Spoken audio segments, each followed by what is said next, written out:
Shalom, saudara yang diberkati dalam nama Tuhan Yesus Kristus. Bertemu lagi dengan saya, Pendeta Novel Saragi. Firman Tuhan yang menyapa kita pada saat ini tertulis dalam Amsal pasal yang pertama, ayatnya yang ke-13 sampai ayatnya yang ke-15. Namun ada baiknya kita bersatu dulu di dalam doa. Kita berdoa. Bapa di dalam sorga, terima kasih Tuhan buat kerinduan dengar-dengaran akan firman-Mu. Berfirmanlah Engkau Tuhan, sebab kami siap untuk menerimanya. Amin. Shalom, saudara yang diberkati dalam nama Tuhan Yesus Kristus, sahabat terbaik dalam kasih Tuhan. Seperti yang saya sebut tadi bahwa firman Tuhan yang menyapa kita tertulis dalam kitab Amsal pasal yang pertama, ayatnya yang ke-13 sampai ayatnya yang ke-15 dengan tema iman yang menyembuhkan. Begini firman Tuhan. Kita akan mendapat berbagai benda yang berharga. Kita akan memenuhi rumah kita dengan barang rampasan. Buanglah undimu ke tengah-tengah kami, satu pundi-pundi bagi kita sekalian. Hai anakku, janganlah engkau hidup menurut tingkah laku mereka. Tahanlah kakimu daripada jalan mereka. Demikian firman Tuhan. Saudara yang berkati dalam nama Tuhan Yesus Kristus, menarik sekali ketika firman Tuhan ini ditutup dengan kalimat tahanlah kakimu daripada jalan mereka. Ketika kita menemukan kata tahan di sana, artinya apa? Firman Tuhan yang dituliskan bagi kita yang sering sekali dikaitkan dengan Salomo ini tidak lain adalah mengajak kita untuk berjaga-jaga, hati-hati melangkah, hati-hati di dalam beraktivitas melakukan sesuatu di dalam kehidupan kita. Maka dikatakan tahanlah kakimu daripada jalan mereka. Artinya apa? Memang dunia ini menghadirkan langkah-langkah.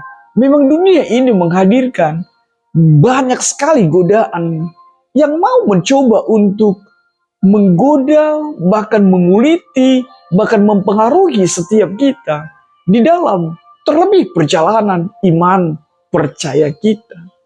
Bahkan kita sama-sama saat ini melihat bahwa ternyata hampir tidak ada bedanya orang yang mengatakan dirinya pengikut Kristus, yang mengatakan dia orang Kristen, tapi lihatlah kenyataannya, langkahnya tak jauh beda dengan orang-orang yang tidak mengenal Tuhan Yesus di dalam kehidupannya. Maka benarlah ketika firman Tuhan ini menegaskan untuk setiap kita, tahanlah kakimu daripada jalan mereka.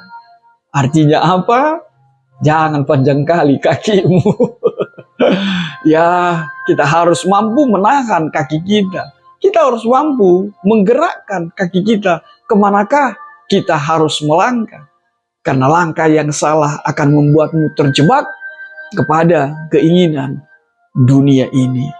Saudara yang diberkati dalam nama Tuhan Yesus Kristus, dalam konteks pasal 1 ini, di Amsal 1 ini, Salomo memberikan nasihat kepada anak-anak muda, kepada pendengar firman Tuhan ini, agar menjauhlah dari godaan-godaan orang berdosa yang menjanjikan kekayaan melalui cara-cara yang tidak benar, melalui segala cara yang dihalalkan.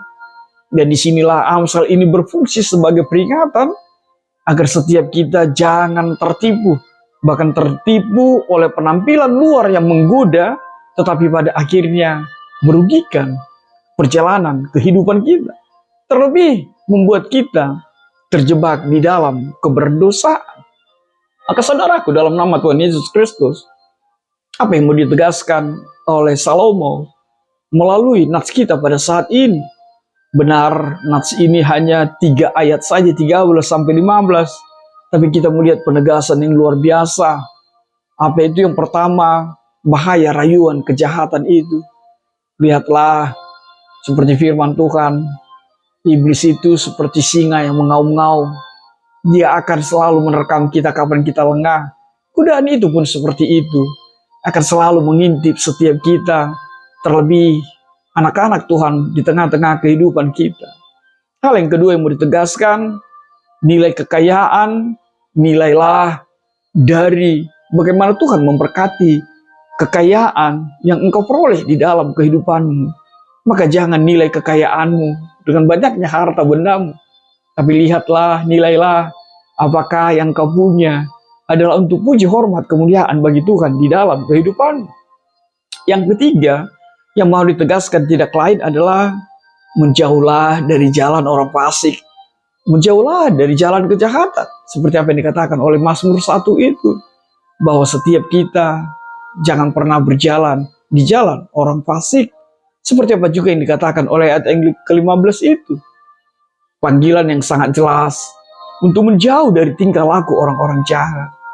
Yang berikut yang mau ditegaskan, perlunya disiplin diri. Perlunya integritas. Menahan kaki itu menunjukkan agar kita disiplin.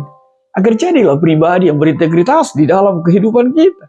Dan mampu berkata tidak untuk setiap godaan yang mencoba mempengaruhi kita. Menghalalkan segala cara dalam kehidupan kita. Yang berikut yang mau dikatakan, yang mau ditegaskan tidak lain adalah bimbinglah anak-anakmu. Kalau posisimu sebagai orang tua, bimbinglah anak-anakmu untuk hidup di jalan Tuhan. Untuk selalu berada di dalam nasihat. Bahwa anak-anak harus hidup di dalam hikmat bijaksana yang bersumber dari Tuhan Yesus. Yang terakhir yang mau ditegaskan tidak lain adalah konsekuensi dari setiap perbuatan jahat. Konsekuensi dari menimbun harta dunia ini dengan segala cara. Memang benar firman Tuhan ini tidak menuliskannya secara langsung, tidak mengatakannya secara eksplisit. Tapi di sini kita diperhadapkan bahwa orang yang memilih jalan kejahatan, orang yang hidup dengan godaan dunia ini dipastikan akan menerima akibatnya, akan menerima penghakiman akan setiap dosa-dosa yang dia lakukan yang melukai hati Tuhan di dalam kehidupan kita. Saudaraku, dalam nama Tuhan Yesus Kristus, sahabat terbaik dalam kasih Tuhan, tema kita mengatakan iman yang menyembuhkan. Lalu apa yang bisa menjadi kekuatan kita yang bisa kita kaitkan dengan tema kita saat ini? Tidak lain adalah hal yang pertama, iman sebagai penuntun moral. Orang percaya itu akan bermoral. Makanya orang yang beriman kepada Tuhan Yesus, moralnya pun, karakternya pun pasti seperti Tuhan Yesus. Maka biarlah imanmu hanya kepada Tuhan. Yang kedua, iman dan penyembuhan. Di sini kita melihat bahwa iman kita menjadi kekuatan untuk memperoleh kesembuhan itu. Iman itu akan menyembuhkan keserakahanmu. Iman itu akan menyembuhkan hawa nafsu, hedonisme, atau apapun itu yang ditawarkan oleh dunia ini dengan kemegahannya. Lalu apa yang ketiga? Iman itu adalah sumber kekuatan. Sumber kekuatan untuk berdiri teguh. Orang yang beriman kepada Tuhan Yesus akan kokoh, akan teguh berdiri, dan tidak gampang digoda oleh kenikmatan dunia ini. Lalu apa yang berikut yang mau ditegaskan menjadi kaitan tema tidak lain adalah harapan dan penyembuhan. Iman percaya kita itu memberikan harapan, bahkan penyembuhan dan pemulihan. Baik itu pemulihan secara fisik maupun secara spiritual. Yang terakhir kaitan tema tidak lain adalah bahwa iman yang sejatinya kepada Tuhanlah harta yang berkelimpahan. Jadi bukan dunia ini dengan segala kemegahannya. Maka saudaraku, dalam nama Tuhan Yesus Kristus, kita diajak untuk berefleksi dengan refleksi yang luar biasa melalui firman Tuhan pada saat ini. Apa itu? Yang pertama, refleksi bagi kita, waspadalah terhadap godaan duniawi ini. Waspadalah dan milikilah kesadaran terhadap tawaran-tawaran yang menggiurkan di dalam kehidupan kita. Lihatlah bahwa si iblis akan selalu menggoda kita, akan selalu menawarkan yang indah. Tapi indah hanya menurut mata kita, tidak menurut iman percaya kita kepada Tuhan Yesus.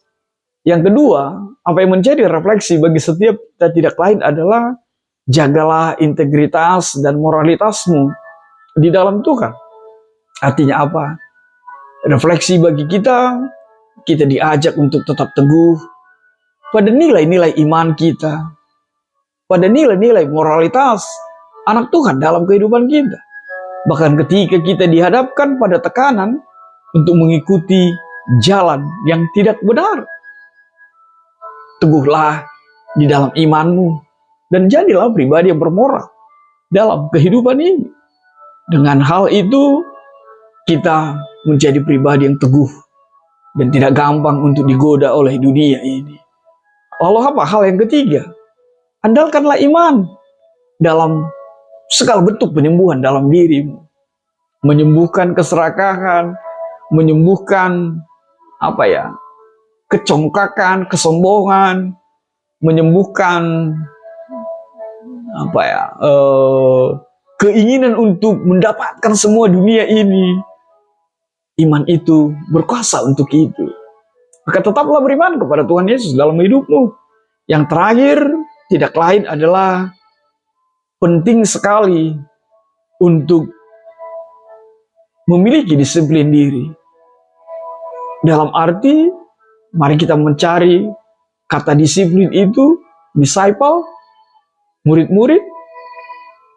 Tidak lain adalah kita bisa mendisiplinkan diri kalau kita tetap teguh menjadi murid-murid Tuhan dalam kehidupan kita. Lihatlah Tuhan yang tidak gampang tergoda. Masih ingat bagaimana ketika Tuhan Yesus puasa dan bagaimana iblis mencoba menggodanya dengan menawarkan harta dunia ini. Tapi benarlah, hanya Dialah sumber kuat kita, iman sejatinya kepada Tuhan Yesus dalam kehidupan kita. Maka tetaplah menjadi murid Tuhan. Tetaplah mau dibimbing, tetaplah hidup di dalam nasihat-Nya, dan jangan pernah meninggalkannya di dalam kehidupan ini. Sebab dunia ini penuh dengan keserakahan. Maka saudaraku, dalam nama Tuhan Yesus Kristus, biarlah iman sejatinya kepada Tuhan Yesus menjadi penyembuh untuk setiap kita di dalam kehidupan ini. Amin. Tuhan memberkatimu. Kita bersatu dalam doa. Bapa di dalam sorga, terima kasih Tuhan. Biarlah iman percaya kami menjadi penyembuh untuk setiap keserakahan, keangkuhan, kecongkakan, atau apapun itu yang menjadi tawaran-tawaran oleh dunia ini. Sebab kami percaya iman sejatinya kepada Tuhan adalah kekayaan yang sesungguhnya, yang berarti berharga di mata Tuhan dalam hidup kami. Dalam kasih-Mu Tuhan kami berdoa dan ucap syukur. Amin.